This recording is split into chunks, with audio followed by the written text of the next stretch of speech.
Thank you very much. Thank you. Mrs. Yandel, I never had a better introduction.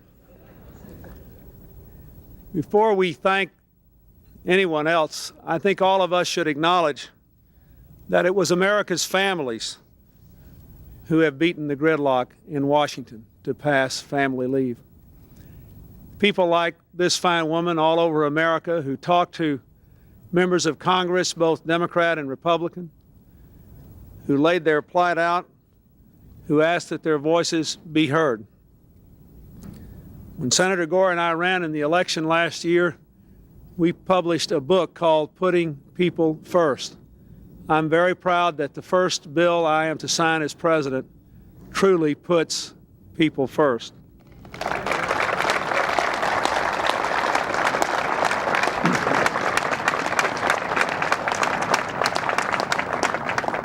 I do want to thank the United States Congress for moving expeditiously on this matter and for doing it before the first recess so that every member of Congress who voted for this bill can go home and say, we are up there working on your problems and your promise, trying to make a better future for you.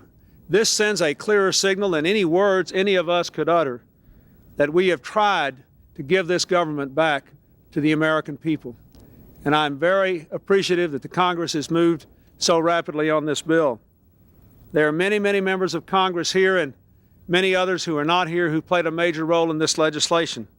Time does not permit me to mention them all, but I do want to thank the Senate Majority Leader for his heroic efforts in the 11th hour to make sure we pass this bill, Senator Kennedy and Senator Dodd for their passionate and years-long commitment to this effort.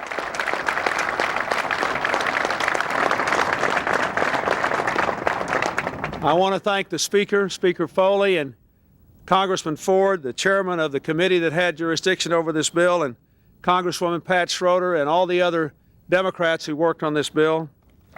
But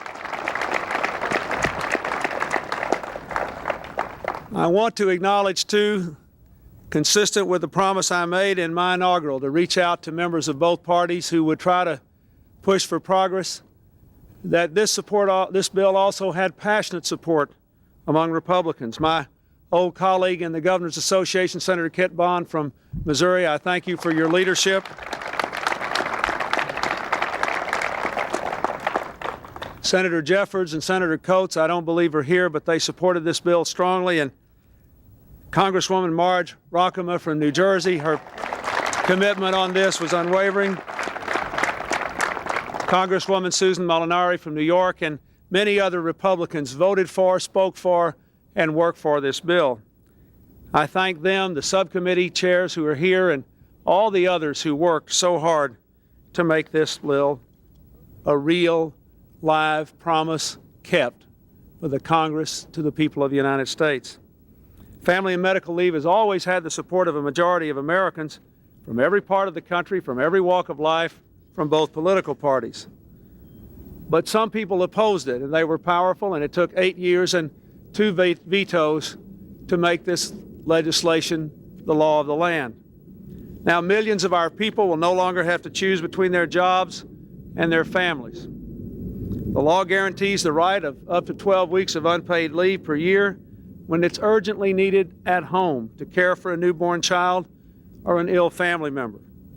This bill will strengthen our families, and I believe it will strengthen our businesses and our economy as well.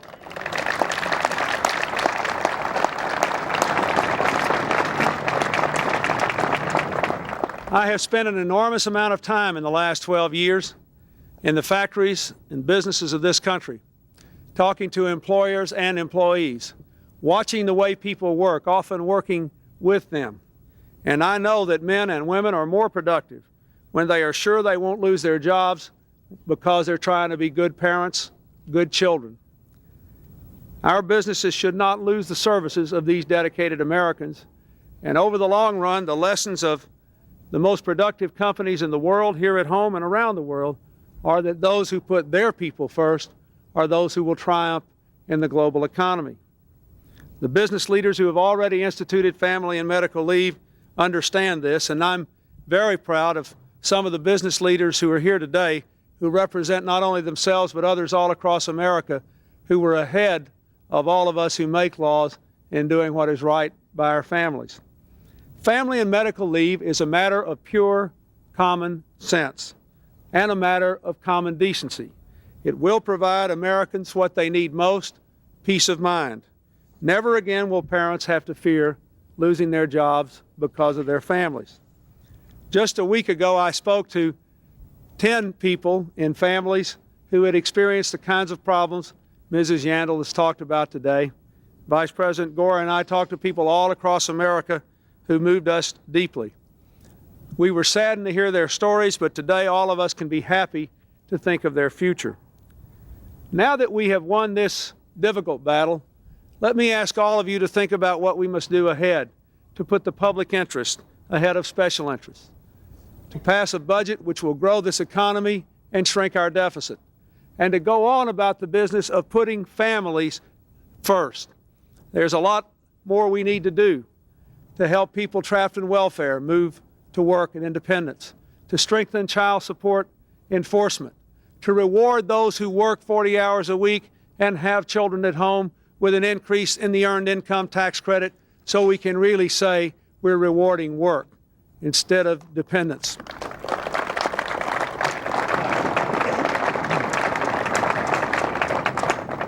To immunize all the children of this country so more parents won't have to take advantage of family leave because their children will be well and strong and healthy.